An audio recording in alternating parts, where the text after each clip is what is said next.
Vamos a entrar entonces a Romanos capítulo 16, versículos 17 al 27. Vamos a leer la nueva versión internacional.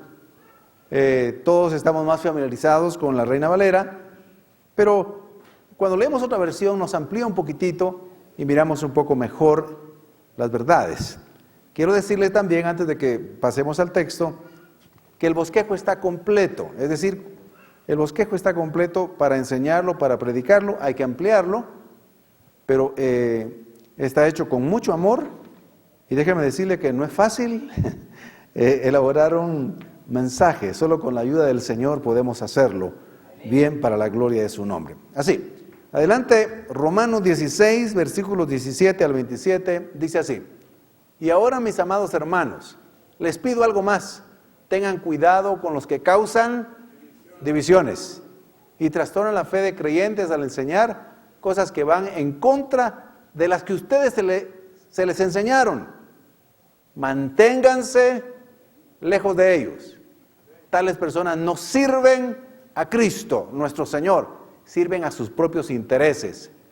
Con palabras suaves y halagos engañan a la gente ingenua, inocente. Pero todos saben que ustedes son obedientes al Señor. Eso me llena de alegría. Quiero que sean sabios para hacer lo que está bien y sigan siendo inocentes en cuanto a toda clase de mal. El Dios de paz pronto aplastará a Satanás bajo los pies de ustedes. Que la gracia de nuestro Señor Jesús sea con ustedes. Timoteo, mi compañero de trabajo, les manda saludos. Igual que Lucio, Jasón, Sosípater, judíos como yo.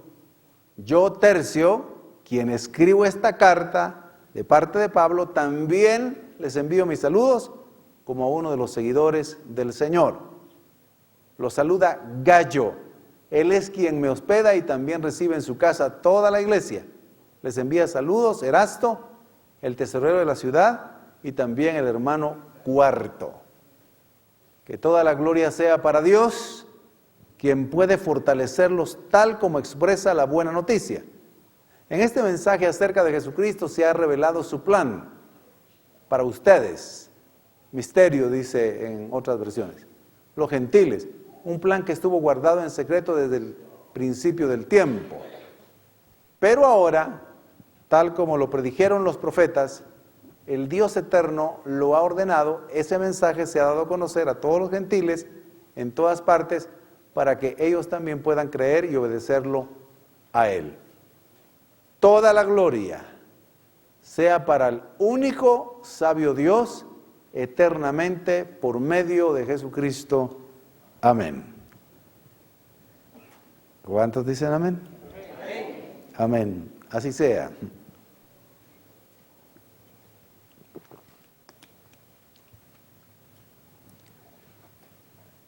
Hemos visto que la carta a los Romanos es una de las cartas que nos ha enseñado mucho contenido doctrinal. Y está terminando el apóstol Pablo con advertencias siempre contra aquellos que causan divisiones y contradicen la sana enseñanza que se ha dado. También está terminando dando consejo a los cristianos fieles. Da unos saludos personales y termina con una alabanza a Dios y Padre de nuestro Señor Jesucristo. Veamos entonces este importante, hermoso final de la carta a los Romanos. Primero, advertencia contra los apóstatas, es decir, con aquellos que se desviaron, aquellos que habiendo estado realmente en la apostasía se dan dos posibilidades. O eran realmente parte de, pero se desviaron, o la plena realidad es de que no eran salvos y se evidenciaron y están causando o que estaban causando divisiones y contradiciendo las enseñanzas verdaderas. Entonces Pablo dice, les suplico, les ruego, les pido. Pablo siempre es un hombre que tiene tacto, es un hombre que suplica, que ruega, que insta, que anima, no impone, ni obliga, ni demanda. Bueno, demanda sí, pero no en el sentido autoritativo. Él más bien siempre con ternura, con amor, pero también con mucha definición, les dice, hermanos, ustedes que han recibido la enseñanza sana, ustedes que conocen la verdad, abran sus ojos, vigilando si hay algunos que se desvíen, causando divisiones o contradiciendo las enseñanzas del Evangelio. Ahí la palabra griega de vigilar viene de scopo, es una palabra que significa precisamente ver. Telescopio es ver de lejos, microscopio es ver de cerca. El episcopo, se traduce como obispo, era el que estaba como dando vueltas, cuidando al rebaño y vigilando, viendo que estuviera bien. Entonces, esa es la palabra, por eso dice, tengan mucho cuidado. O sea que el asunto no es fácil, hermano, cuando dentro de la misma congregación, de la misma iglesia, se levanta alguien causando división. Eso inmediatamente hay que pararlo. Inmediatamente hay que tomar acción. Por eso él dice, estén vigilando, viendo de manera atenta.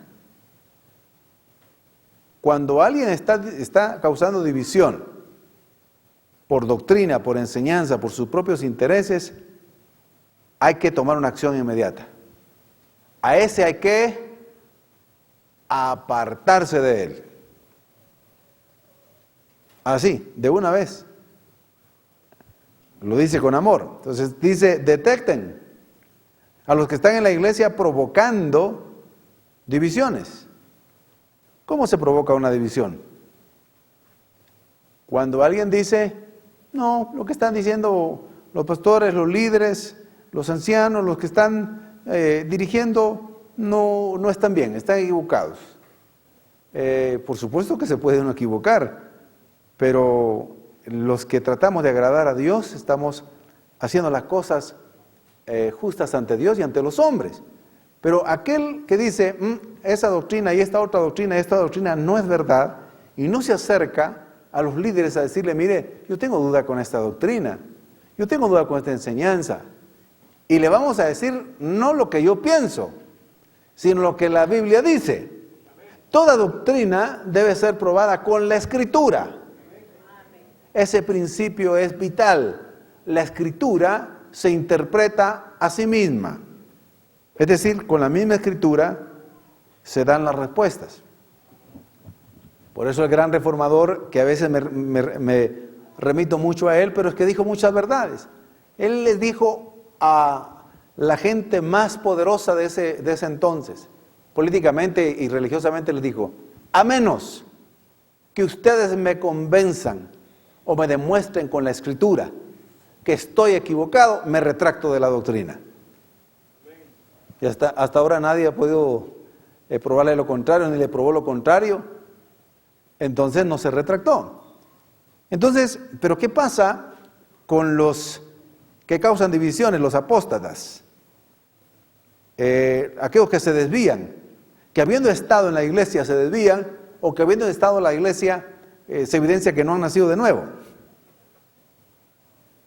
Que no hablan generalmente con la Escritura. Leamos los versículos 17 y 18. Mas os ruego, hermanos, que os fijéis en los que causan divisiones y tropiezos. La palabra tropiezo ahí en griego es escándala, de donde viene la palabra escándalo. Los que causan escándalos, por pecados también, por intereses personales, en contra de la doctrina, la doctrina, la palabra, la enseñanza que vosotros habéis aprendido, dice que os apartéis, o sea, les ruego que se aparten de ellos. ¿Y cómo nos vamos a apartar de ellos? Ya lo vamos a explicar. Él le dice, entonces, aquí el asunto es importante porque son cuestiones de fe. Quien tiene una mala doctrina se puede desviar. Quien contradice una doctrina sana puede creer cosas que no son. En la Biblia hay 25, 50, 100, 125, 150 razones bíblicas por las cuales un cristiano no puede estar endemoniado. Pero hay personas que siguen creyendo que el cristiano puede estar poseído por un demonio. Por ejemplo,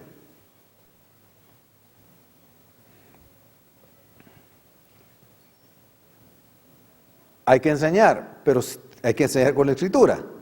Entonces Pablo dice, como esto es tan importante, por favor, cuando ustedes detecten esto, inmediatamente tienen que apartarse de ellos. Es una forma de disciplina.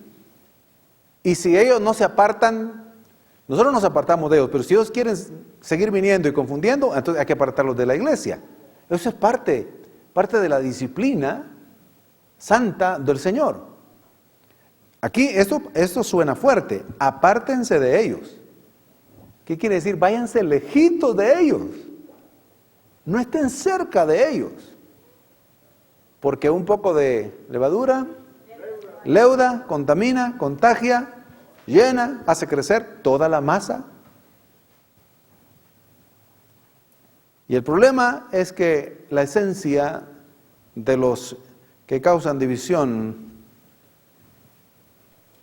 es que realmente no sirven a Cristo, sirven a su propio vientre, a sus propios intereses. Veamos el versículo 18. Porque tales personas no sirven a nuestro Señor Jesucristo, sino a sus propios vientres, y con suaves palabras y lisonjas engañan los corazones de los ingenuos. Es bueno ser ingenuo en muchas cosas, hermano. Uno no tiene que ser malicioso. Pero aquí el ingenuo es el que todo lo cree, pero el problema es que no lo comprueba con la Escritura. Ese es el problema. La Escritura es nuestro manual. La Escritura es nuestro mapa espiritual. La Escritura es nuestra norma de conducta, de fe y demás.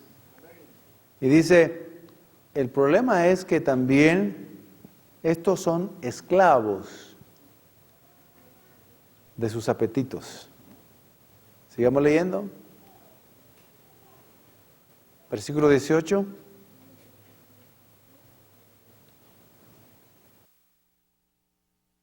Y con sus suaves palabras y lisonjas engañan a los corazones de los ingenuos.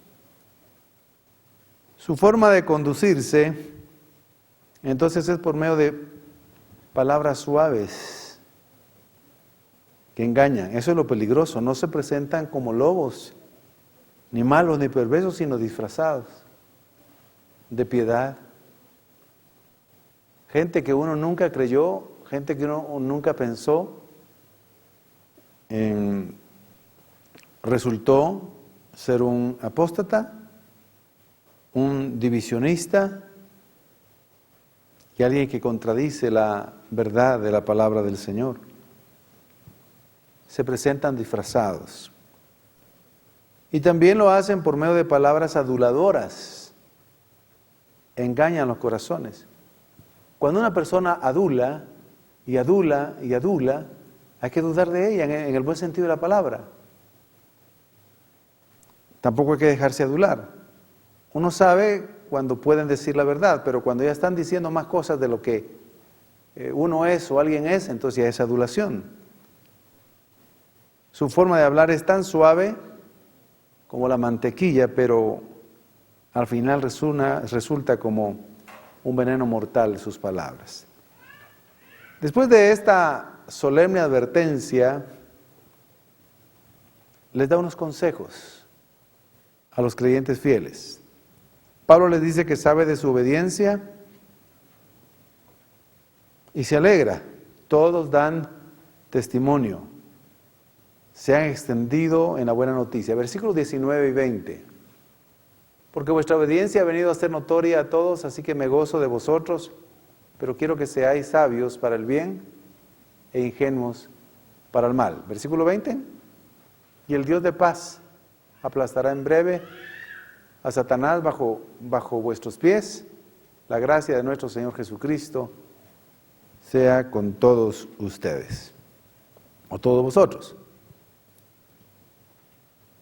Así que Pablo se alegra de su testimonio.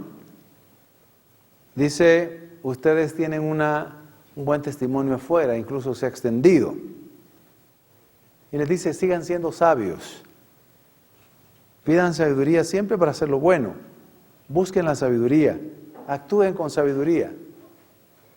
Pero para cuestiones malas, les aconseja que sigan siendo inocentes o ingenuos, dice el texto acá. Que seáis sabios para el bien e ingenuos para el mal. Aquí lo que quiere decir el texto es que no sean prejuiciosos, no sean maliciosos ni desconfiados. Cuando uno se vuelve demasiado desconfiado, entonces pierde la paz, pierde esa inocencia en el buen sentido de la palabra. En Cristo Jesús debemos ser confiados. Eso no quiere decir ignorantes, no quiere decir que también seamos bobitos, tontitos, no, pero quiere decir que uno esté siempre dispuesto a creer de entrada. El Espíritu Santo dará testimonio, también algunas circunstancias u otras personas darán testimonio, pero en principio debemos de dar a todos la oportunidad de escuchar. Él está diciendo, si bien es cierto, vigilen, tampoco se vuelvan de una vez demasiado desconfiados. ¿Por qué? Porque las apariencias engañan. Muy bien, veamos lo que el Señor hace. El apóstol Pablo le da una certeza, una afirmación extraordinaria. Dice, así el Señor hará que Satanás esté aplastado bajo sus pies. Habla de la victoria aplastante sobre Satanás. El texto aquí dice, el versículo 20, y el Dios de paz aplastará en breve a Satanás bajo vuestros pies. Me gustaría que pudiéramos ponerlo en la NBI, si son tan amables. El Dios de paz pronto aplastará a Satanás bajo los pies de ustedes. ¿Bajo los pies de quiénes? De ustedes, de nosotros los creyentes. Está hablando de la victoria definitiva. Ahorita todavía tenemos unas escaramuzas, pero y el diablo nos quiere engañar, y esa es la batalla, y esa es la guerra que tenemos que librar. El diablo anda acusando de día y de noche a los hermanos, anda engañando a los hermanos, anda tentando a los hermanos, pero lo que quiere decir aquí el texto, ustedes ya tienen la victoria. Tenemos ya la victoria en Cristo Jesús. Satanás ha sido derrotado definitivamente. Satanás ya no podrá vencerlos. Estará bajo la planta de vuestros pies. Eso hay que recordarlo. Hay que recordarlo, mis queridos hermanos.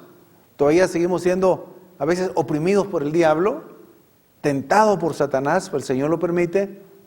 Pero cuando tenemos que reconocer y recordar al diablo, decirle, diablo, por más que hagas lo que hagas, Satanás, ya estás derrotado, ya estás vencido, estás bajo la planta de mis pies y definitivamente la victoria me ha sido concedida ya. Cuando decimos esas palabras, descubrimos que Satanás está detrás de muchas cosas. entonces si le resistimos, huirá de nosotros. Amén.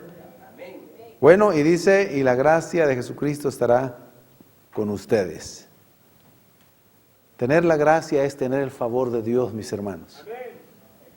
Cuando tenemos el favor de Dios, pese a nuestras imperfecciones, pese a nuestras limitaciones, a nuestras debilidades, nuestras incapacidades, cuando tenemos el favor de Dios, al final las cosas siempre nos salen bien.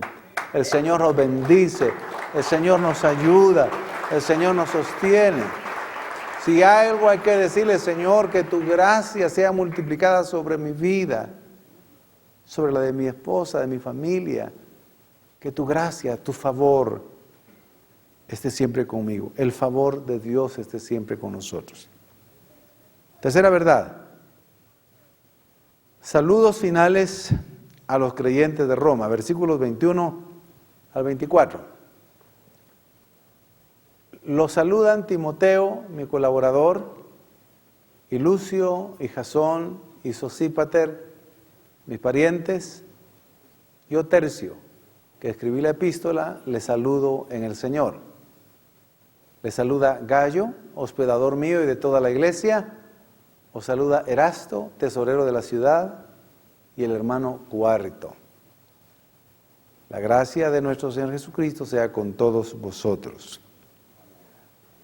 Timoteo lo presenta como colaborador y realmente fiel colaborador. En otras partes de la Escritura lo presenta como su hijo espiritual porque él lo ganó para Cristo. Él lo evangelizó. Y Timoteo es alguien que era de mucha confianza de Pablo. Luego menciona a Lucio, a Jasón y a Sosípater, mis parientes. Aquí se puede referir a dos cosas porque el texto no lo aclara. Puede ser parientes de sangre o se está refiriendo que son judíos. O sea, son paisanos, son de su misma raza judía. Recuerde que les está escribiendo a los romanos que son gentiles totalmente, no son judíos. Y Tercio, él se presenta a sí mismo. Tiene la oportunidad de decir, miren, yo soy el que estoy escribiendo la carta que está dictando el apóstol Pablo, inspirado por el Señor, pero les cuento que yo soy el que la estoy escribiendo. Pablo tenía la vista defectuosa. Eso fue uno de sus aguijones el resto de su vida. Y el texto no lo dice claramente, pero se puede inferir que cuando tuvo un encuentro con el Señor Jesucristo, esa luz resplandeciente estuvo tan fuerte sobre su vista que aunque recobró la vista después, realmente su vista nunca fue la misma. Y Dios lo hizo a propósito. Dios lo hizo a propósito para que se mantuviera humilde. Hermanos, en algunos casos el Señor nos deja una pequeña señal en nuestra vida, en nuestro cuerpo, para que nos mantengamos humildes el resto de nuestra vida. Jacob, cuando tuvo un verdadero encuentro con Dios, antes de que su vida fuera transformada, cuando tuvo un encuentro con Dios, el ángel del Señor, Dios mismo, a través de su ángel, dice que lo hirió en la cadera y lo dejó rengo, así se dice, rengo. Uno a veces dice renco, ¿verdad? Pero es rengo, es de renguear también.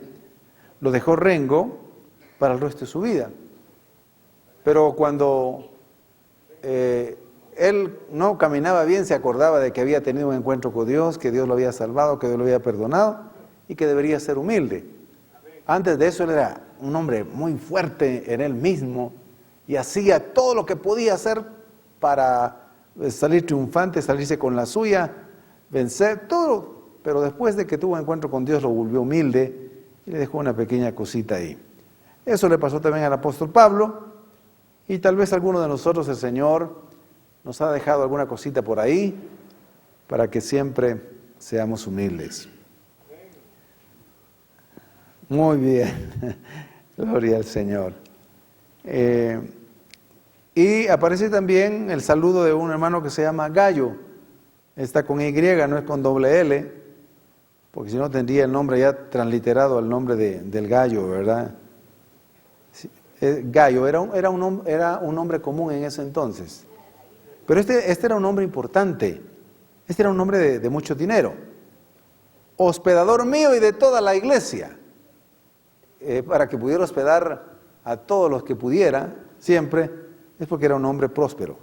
Su posición económica se lo permitía. Y además, había ganado a un hombre y le acompañaba un hombre importante, Erasto.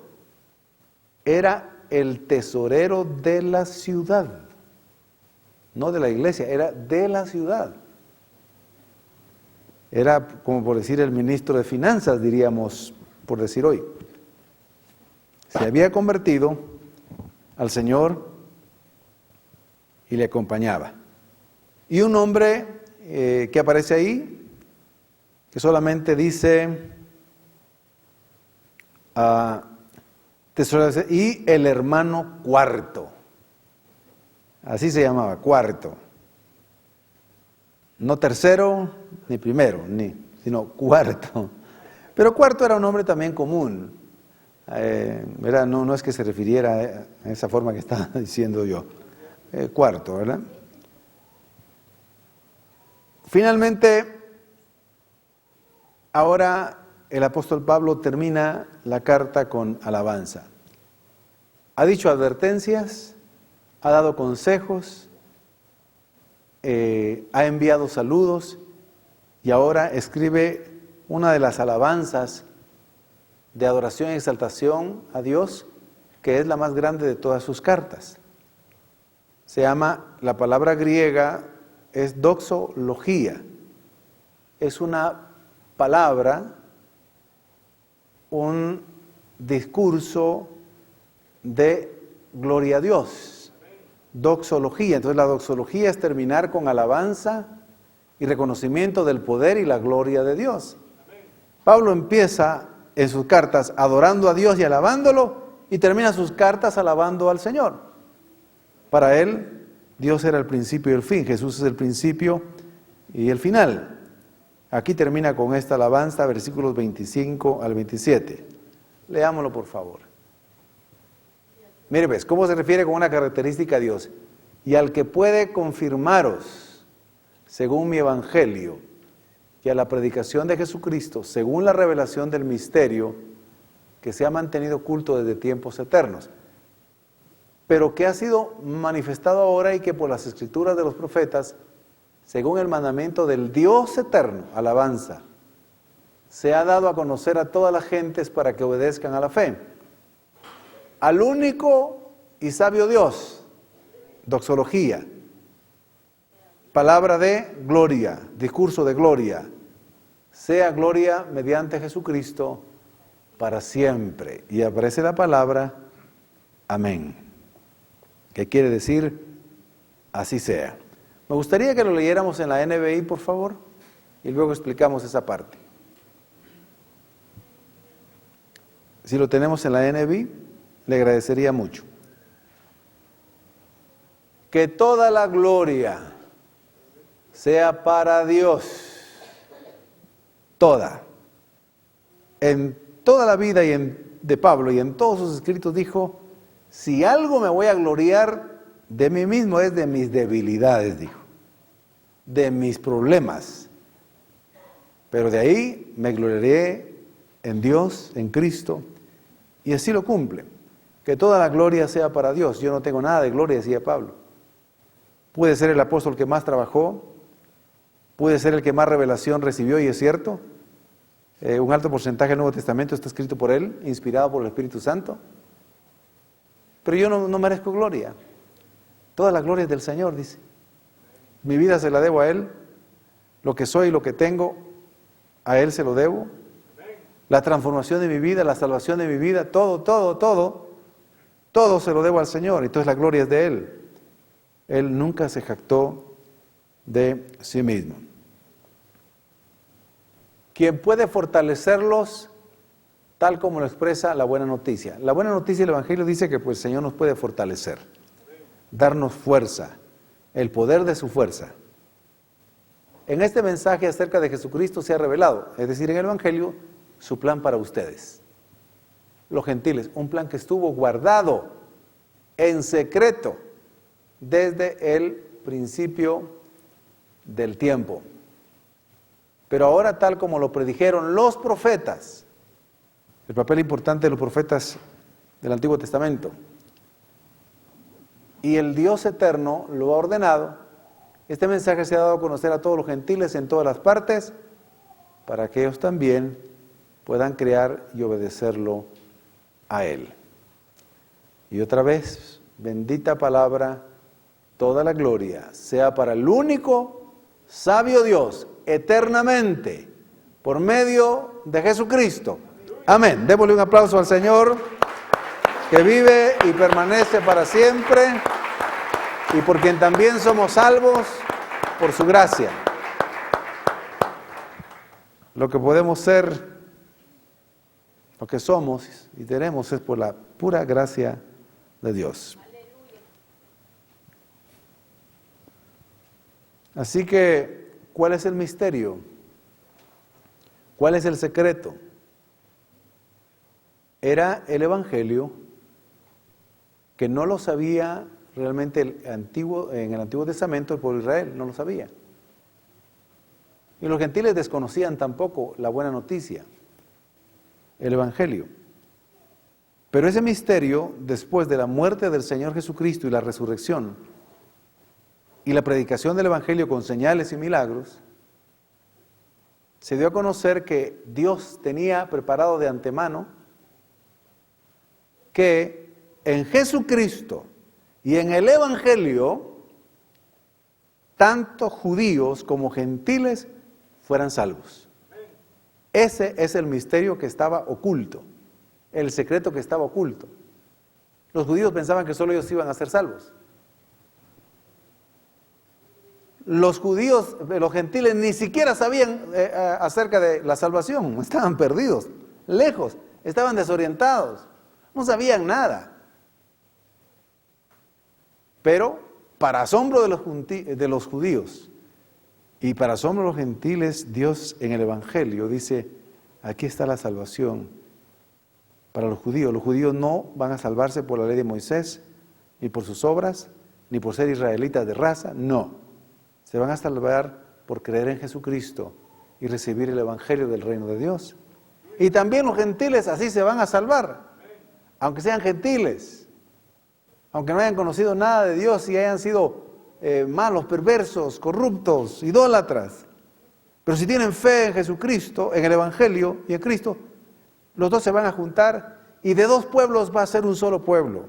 Y en el Evangelio se van a juntar judíos y gentiles, y el resultado del misterio es la gloriosa iglesia de nuestro Señor Jesucristo. La iglesia, el cuerpo de Cristo, está conformada por judíos, gentiles, ricos, pobres, bárbaros y no bárbaros, por todos, lavados por la sangre de Cristo. Y qué hermoso saber que ustedes y nosotros, por gracia y misericordia, formamos parte de esa bendita iglesia. Y que el Señor se está encargando de estarla preparando para que el día que Él venga, esta iglesia esté sin mancha y sin arruga, y esté presentada y ataviada con la santidad perfecta. Jesucristo está trabajando, no se preocupen. La iglesia es del Señor, la iglesia es de Él. Los pastores o los apóstoles o los evangelistas, maestros, por pura gracia y misericordia somos colaboradores, y ustedes servidores somos colaboradores del Señor. La iglesia es de Él. Por eso que es que cuando la iglesia local visible empieza aparentemente a salirse como de control, el Señor siempre toma el control y Él reordena, Él mueve, Él quita. Nosotros tenemos que hacer la parte. Pero esa es la gloria de Él, que la gloria y su gloria es que la iglesia le pertenece a Él. Así que lo que nos resta, dice Pablo, al saber y descubrir este misterio, es darle la gloria y la honra por siempre al Dios eterno, ahora y siempre, al único sabio Dios, sea por siempre, ¿verdad? La gloria, pero mediante Jesucristo. Antes de Cristo, oiga bien, ningún gentil y ningún judío realmente podía llegar directamente a la gloria y a la presencia de Dios ofreciendo sacrificios de adoración. Nadie. Hasta que Jesucristo vino y se convirtió en el mediador entre Dios y los hombres, en el que llegó o nos abrió el camino, rompió el velo y nos abrió el camino para llegar al lugar santísimo. Podemos darle la gloria a Dios y Él la recibe mediante Jesucristo, nuestro sumo sacerdote, nuestro Señor y nuestro Salvador. Así que, bendito sea el nombre del Señor, ahora y siempre. Pónganse de pie, por favor.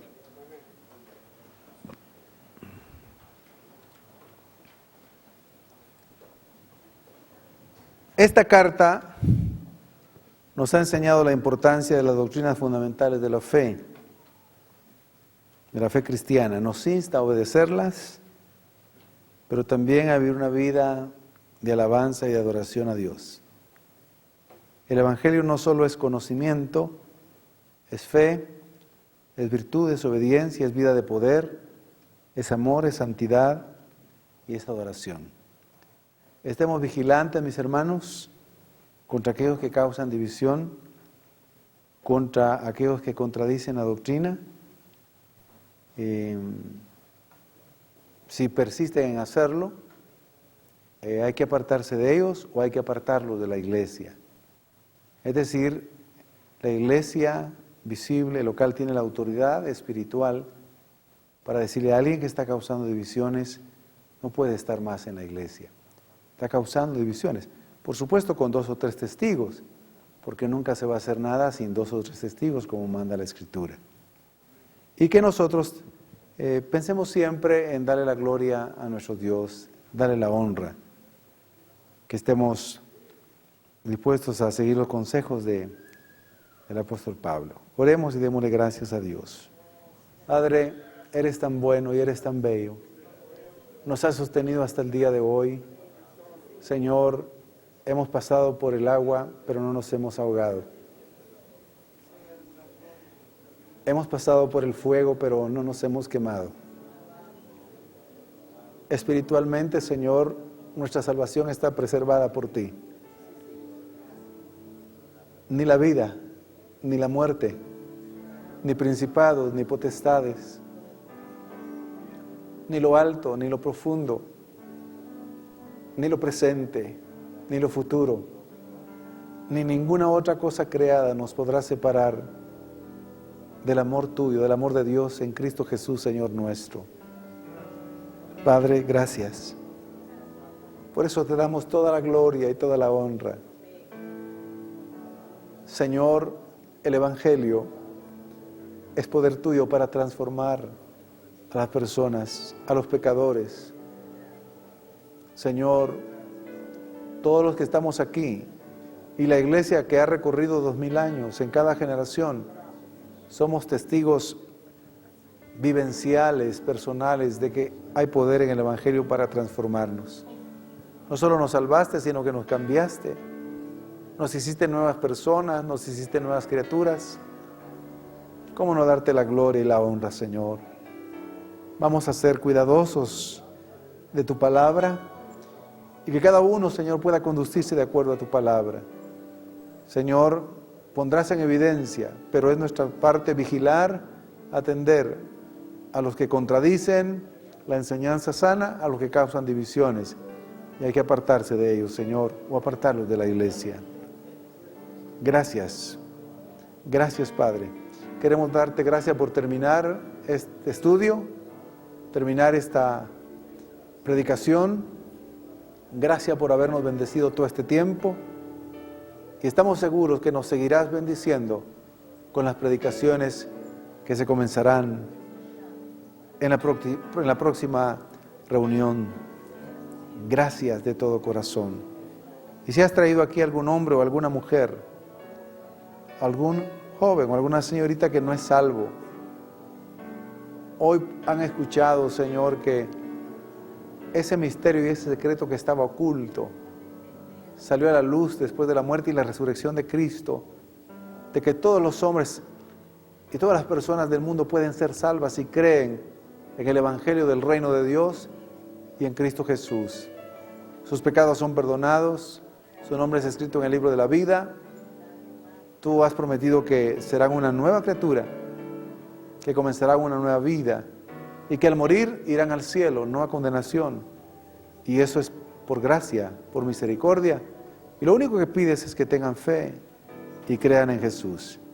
Por eso, si alguien va a recibir a Jesucristo como su Señor y su Salvador personal, diga conmigo esta oración: Señor Jesús, reconozco que soy pecador. Me arrepiento de mis pecados y de mi vida pasada. Hoy creo en ti, Jesús, como aquel que resucitó al tercer día de entre los muertos. Confieso con mis labios que tú eres mi Señor y te recibo como mi Salvador personal. Gracias, Jesús. Amén.